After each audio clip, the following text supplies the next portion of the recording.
So we're moving right into our next keynote, and I'm trying not to get emotional about it because not only are a lot of these people that you're about to hear from incredible speakers, but they're also really close friends of mine and people that have shaped culture and been a part of my life and my career and every event that I've been a part of, but also that they would come in our first year for 300 of us when they were used to speaking to thousands and thousands of people. It's amazing to have them here. But I just want to say this. How many people have heard of Goldie Chan before? Anybody? Yeah. If you haven't, this is going to be a special day for you, and I'm always excited when you get introduced to people that are going to absolutely change your life. Goldie has done that for me. Not only we've been friends for a long time, and she's been helping me in my business and her career, and I've watched everything take off and see hundreds of thousands of people follow her all over social media, also seeing her be the brand voice and expert at everything from South by to shows and TV, and all these really great things are happening to her. But I was also there when she beat cancer, which was incredible. So to see her back on stage with us and be with us again is just a monumental moment for me, but also I know it's going to be incredible for you. So without further ado, can you please give me a huge round of applause and welcome to the stage, Goldie Chan.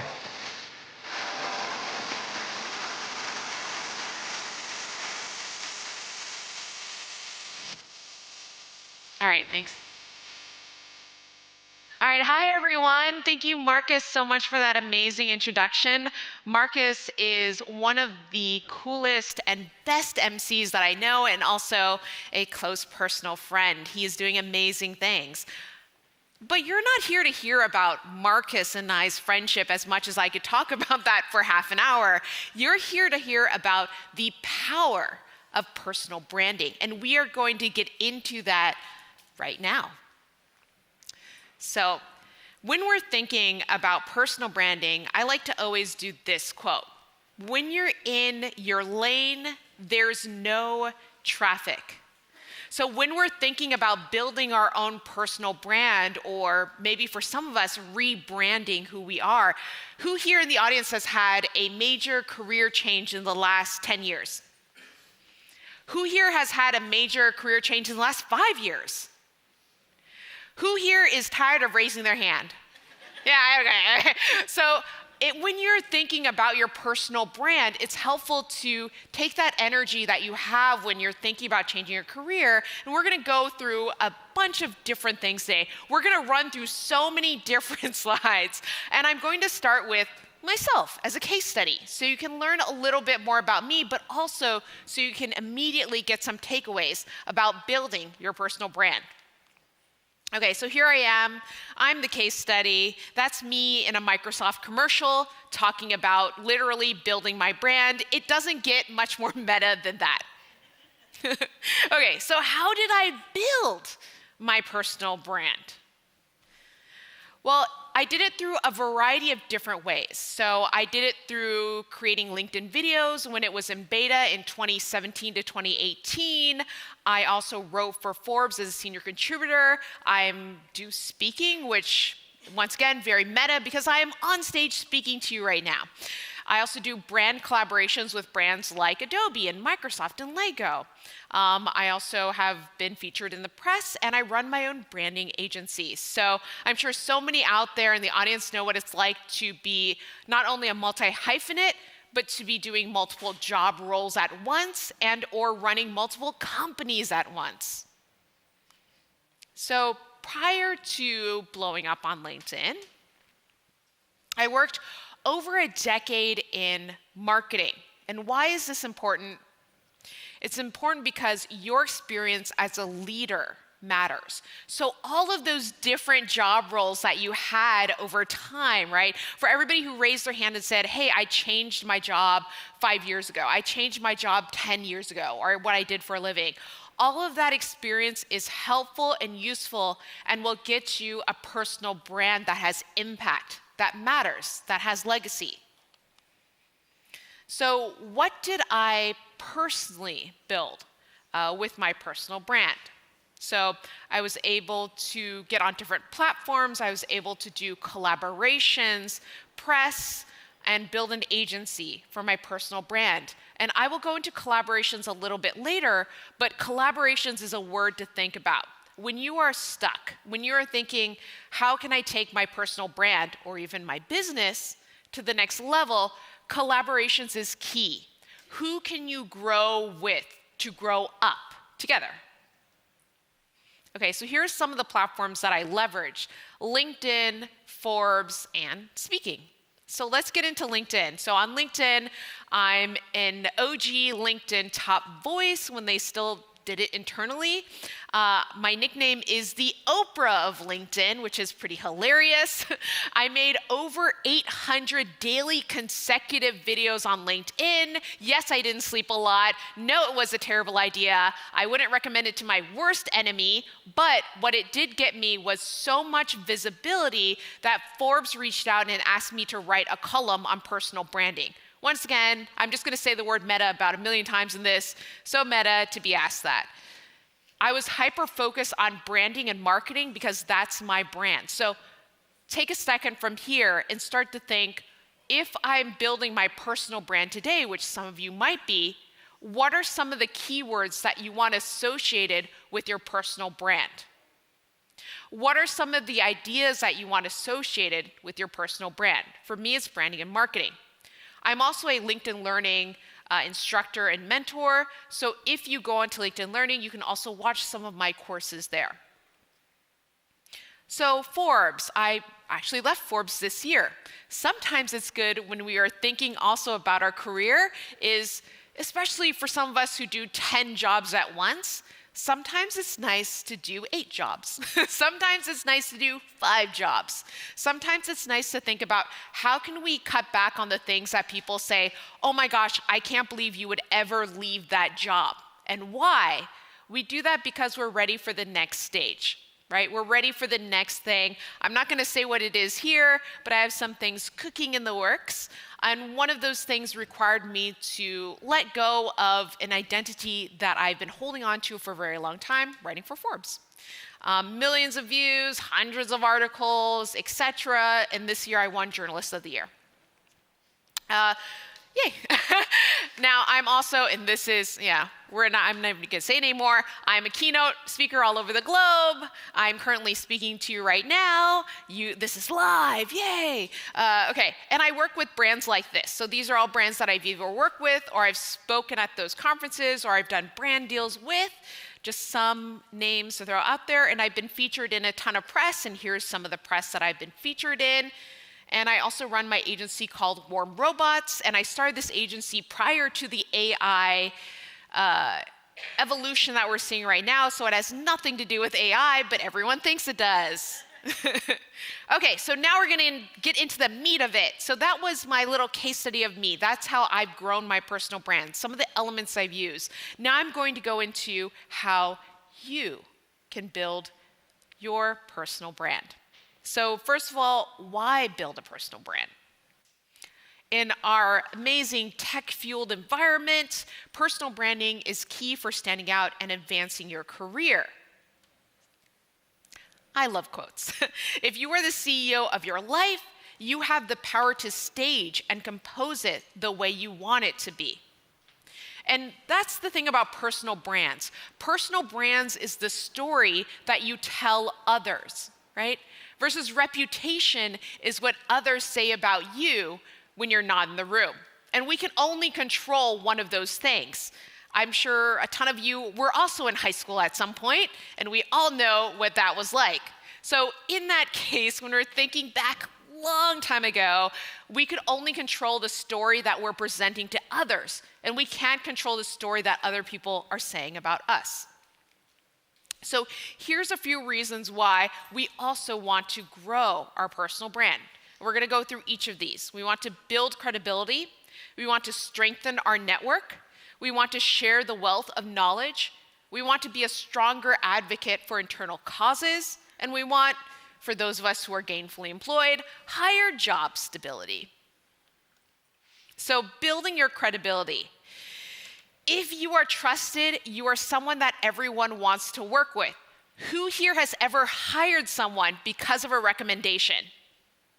Right? I feel like everybody in this room has probably hired or worked with or brought someone into the fold because they were recommended. And that's credibility. That person was a credible person. And when you're thinking about building your personal brand, you want to increase the amount of credibility that you have. Next, you want to strengthen your network. The more people you know, the more you can do. I think we've all seen the people who have very powerful inner circles and they're able to do so much. But even for everyday folks who are building their business, the more people you know, the more you can do. Because once again, some of us might pivot. We might be building a company in dog food, right? But the next year, we may have to pivot and we're suddenly selling siding for homes. But if we know more people, we can do more. So that's why it's also helpful, and I'll say this now, to know people outside of your direct industry vertical. It's so helpful to go outside of your industry vertical because not only can you learn more, but it's helpful if you ever have to pivot. Okay, share what you know. The best way to learn is to teach. I am a huge advocate of mentoring. I'm a huge advocate of speaking at local events. If you can speak at local events to business professionals that you know, or speak to little industry circles, it's always helpful, once again, because then once you are on stage, once you are speaking, more people know you. So that feeds into the networking. Okay, increase your value. Your perceived value at work will increase over time. So what do I mean by this? I mean, you want to make sure that you are always upgrading your skill set. You are always learning more. You are always trying to do more. I just watched the Martha Stewart documentary on Netflix, which is fascinating. And for those of you interested, please watch it because it's just interesting. And one of the things she does is she learns one new thing every day. And that's powerful because I don't know if you're familiar with her story, but she definitely had a crash in her career. She went to jail, which I hope for none of you. But when you have a stop, and I myself had a stop, I had cancer, I had to stop working. When you have a stop, one of the most helpful things you can do is if you can't go out there and work, you can always be learning. Every single person in this audience can always be learning. You can always be picking up new skill sets. You can always be meeting new people. Okay, higher job stability. For those of us who are currently working at a 9-to-5 or 9-to-9, if they know who you are, they want to keep you around. So, and I've been there. I've been an invisible drone worker at a corporation where no one knew who I was. But the more people know who you are in a, of course, positive way, the more likely they'll want to not only give you more opportunities, but keep you around. And I firmly believe this. As a leader, having a personal brand sets not only yourself, but the rest of your team up for success because you have more internal and external visibility. Okay, so what are 4 things that leaders are worried about? 1, their team. 2, resources. 3, priorities, and 4, optics. And especially I think number 4 comes into play as we're getting into 2025. I know it hurts, right? We're about to be in the next year. Okay, so number 1, team. Are the demographics of the team what the project needs? And I think as leaders, we need to be so thoughtful about always making sure that we have the right team working with us. And for some, that's our employees. For some, that's our contractors. For some, if that's internal, who are we assigned to? So knowing that our team is right helps us move along the right path. Number 2, resources. So understanding if you have a certain amount of resources, whether that's money, financial, whether that's staff, are they allocated to the right areas? Are they allocated to the right places? Really thinking about resources instead of being only money as being a much bigger and global thing. What are the resources that we have and what can we really do with them as a leader or an owner of our company? Next, priorities. A fact or a condition of being regarded to or treated as more important. I also love a dictionary. What is the greatest issue to address first? So what is the most important thing that we think about? What is our major priority? So I'm sure so many of you here are dealing with everyday little problems and then also the bigger problems. So how can we prioritize more intelligently? How could we begin to, and I love the word stacking, stack priorities? How can we deal with issues concurrently? I think that is the smartest way to think about it when you are dealing with problems as a leader. How can we start to address small problems the same time we're addressing larger problems? And then finally, optics. How will this action be perceived outside this brand or company? It's so helpful when you are building your brand to think about how it will be perceived by outsiders. But let's get into the tactical part of building your personal brand. How do you promote your personal brand in the workplace? Okay, so the first thing, and this is a big thing, understand and define your personal brand clearly. So earlier I talked about keywords. I'll give you an exercise that I give to my C-level executive clients that their assistants do. Let's be real. So for them, the assignment that I give is I want you to come up with three keywords. These keywords will be what I call hard and soft keywords. Now a hard keyword is something that describes what you do for a living. Maybe you're a project manager, maybe you're a leader, maybe you're a writer. Those are hard keywords. Then you also have soft keywords. Now these are adjectives. Maybe you're innovative, maybe you're exciting, maybe you're warm. We try to keep these words positive. You want to pick 3 keywords total, and that's the very beginning part, the seed of building your personal brand, is knowing the 3 keywords that define your personal brand so you can take that through to all the other things that you're doing. And these are more tactical things to think about doing. Try to set up lunches with your coworkers, right? Check in with quick in-person meetings. Speak up more during in-person meetings and have more casual conversations. Now, I'm working on my first book that's coming out at the end of this year, and it's on introverts. So my first book is Personal Branding for Introverts. Anyone in the room an introvert? Okay, so half of what I just said here is terrifying and you're absolutely not going to do it. Great. Okay, so instead, we're going to skip to this then. So for all of our introverts in the room, this is your part. How do you promote your personal brand online?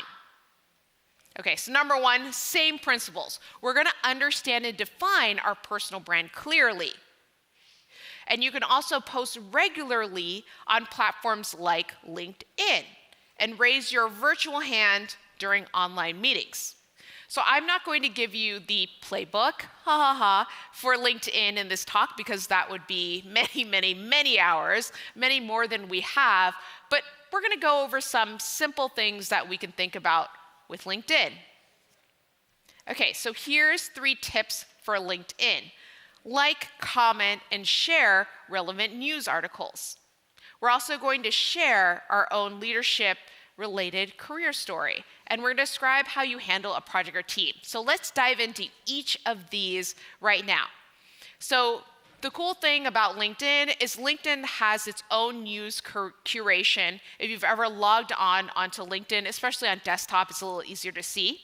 And it will serve you up trending articles. Now, these articles are trending for everyone. They might not be the articles that are relevant to your industry or career. But you can search through those, and every week, you'll probably find at least 2 or 3 articles that are relevant to what you do and your industry vertical. Simply sharing that to your network and adding in a sentence or 2 of insight will already get you onto the minds of more people. So this is something that's helpful to start to think about doing on LinkedIn. And that's the lowest bar, so easy. Look through the articles that LinkedIn is already curating and like, comment, and share on them. Now, the reason why I say do this internally is because LinkedIn news editors, and I know this because they've told me this directly, are looking for what people share on top of the articles that they curate. And they might feature you on the LinkedIn News tab, thereby giving you even more access to more people. So this is just something that's helpful to try to start to do on LinkedIn. Next, share your own leadership-related career story. I'm sure so many of you have really thoughtful and amazing stories that have happened to you over the course of leading teams, leading brands, owning companies. Start to think about, how can I distill one of those stories in a helpful way into 2 or 3 paragraphs? How can I know I've seen the people that write the 7-paragraph things that say, my dog died in a fire, here's 7 lessons about B2B marketing, right? I'll be honest, I'm not that person. I'm not advocating you do that, but I think you can share, here's some lessons I learned from leading an overseas team, right? Here's some lessons I learned from leading a team of Gen Z. Who here has worked with Gen Z before? Who here is Gen Z? Yes. Anybody? Yes, love it. It's so helpful to share learning lessons. And I don't think you need to do them in the way that I think we're seeing a lot of people do on LinkedIn right now. I say that as, I think it's really funny to say this, as an old school LinkedIn creator who literally coined the term LinkedIn creator that LinkedIn now uses.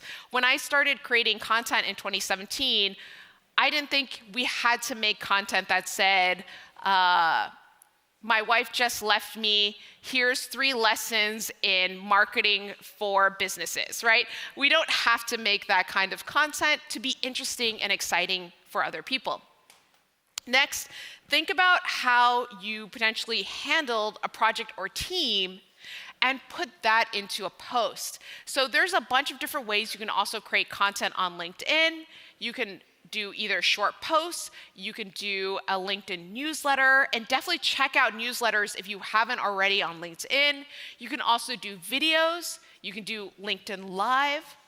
There's so many different ways that you can be creating on LinkedIn. And since we're talking about LinkedIn, let's talk about a couple of other interesting platforms as well. So there, of course, is Instagram. And right now, a platform that I'm looking myself into is Threads. Who here has heard about Threads? Yes.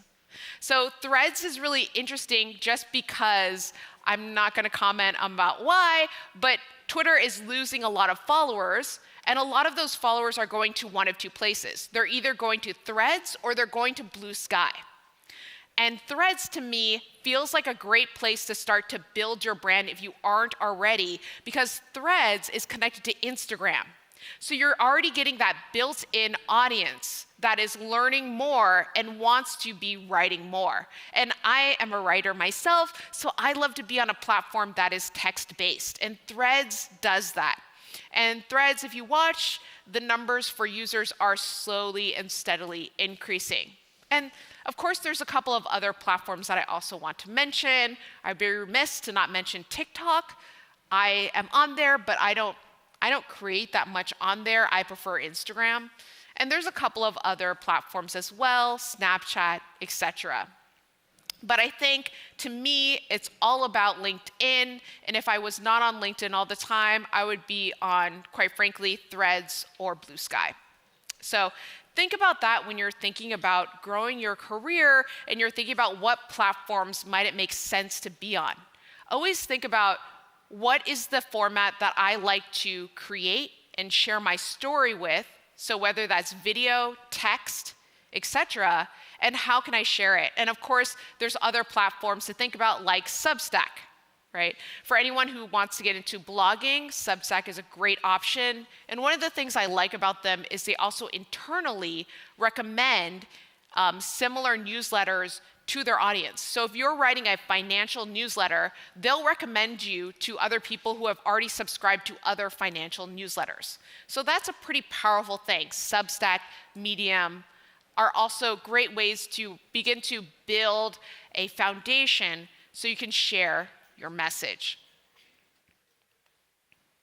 So on brand awareness, if no one is listening or paying attention to you, then you don't have a brand. And this is why you see folks who do wild things to get attention, right? Who do out-of-the-box things to get attention, because we live currently in the attention economy. Without attention, it's hard to build a brand. However, once again, I'll stick by the fact that you can build a brand with evergreen content, with SEO-friendly content, without saying, today I broke my leg, here's 20 things that taught me about B2C sales, right?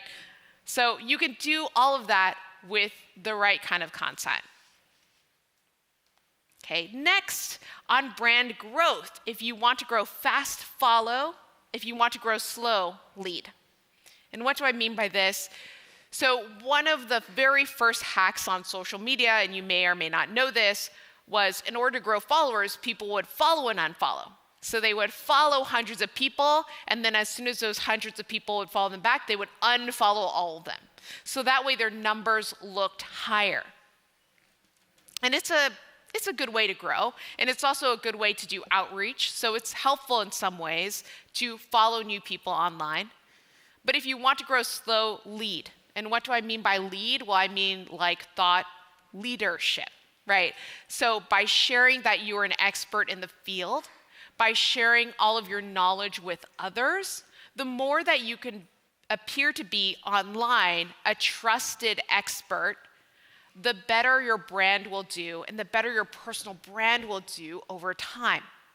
And that's because we trust experts. They have credibility. So begin to think about how can you build your credibility, and you can build your stability as a thought leader over time. Okay. And then, as always, you can connect with me here. This is my handles on LinkedIn, and also my little QR code to connect with me. And we have a few minutes, so I will conclude with this. I think it's so helpful when you're thinking about building your personal brand that it starts with you. And that seems like a silly thing to say. But so many people, when they build their personal brand, they think about all these outside forces. They think about, I should be doing this, or I should be doing that. Your personal brand should have an element that's authentically you, that's really you. Why? Because we live in a tiring world. And it's so tiring to always be pretending to be something that we're not. So it's much easier if your personal brand has an element of you in it. It has your career story. It has what you're an expert in. It has your actual network built into it. The more your personal brand is really you, the stronger you will be in the long run. So I hope that was helpful, and please feel free to connect with me online. Thank you, everyone. I'm levitating. Fly away with me tonight.